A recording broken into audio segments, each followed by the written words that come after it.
Dineklara ng pugante ng Sandigan Bayan si dating Congressman Zaldico at 3 iba pa. Kasabay niyan, gumulong na rin ang pre-trial sa mga kaso laban sa kanila kaugnay sa flood control scam. Nasa frontline ang balitang yan si Gio Robles.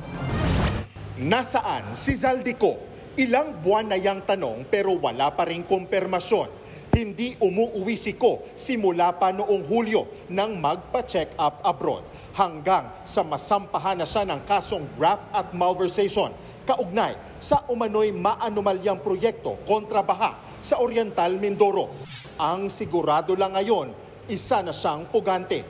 Idineklara ito ng Sandigan Bayan 5th Division dahil ayon sa kanila, sadyang umiiwas sa paglilitis si Ko. Iniutos din ng Sandigan Bayan sa Department of Foreign Affairs na agad kanselahin ang kanyang passport. Ayon sa Sandigan Bayan, may sapat na ebidensyang alam ni Ko ang kanyang mga kaso. Kabilang sa basihan ang hindi niya pagsunod sa utos ng Kamara na umuwi ng bansa matapos kanselahin ang kanyang travel clearance. Sa halip na umuwi, nagbitiw pa raw sa pwesto ang dating Ako Bicol Party List representative. Hindi rin daw sumunod si Ko sa sabina at walang isinumiting kontra sa salaysay.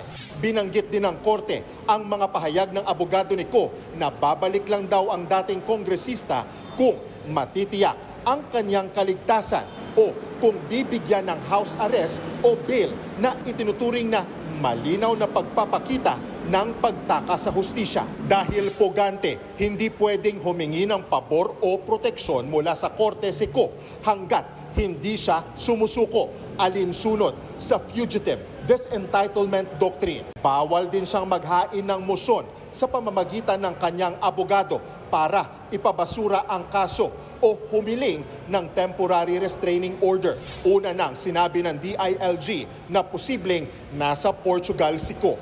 Inutusan na ni Pangulong Bongbong Marcos ang DFA at PNP na makipag-ugnayan sa mga embahada para matuntun si Ko. Bukod kay Ko, idineklara na ring pugante at kinansela na rin ang passport ng 3 pang opisyal ng SunWest Inc. na kontraktor ng flood control projects sa Oriental Mindoro.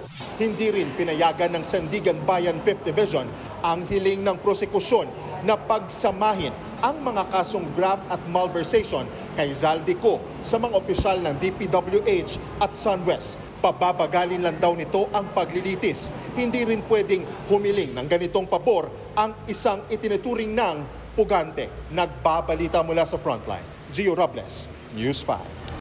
Mga kapatid, Ed Lingaw po, maging maalam at may pakialam sa mga napapanahong balita sa ating bansa. Para sa mas malilimang pagtalakay at paghimay sa mga issue at headlines, mag-follow at mag-subscribe sa social media pages ng News 5.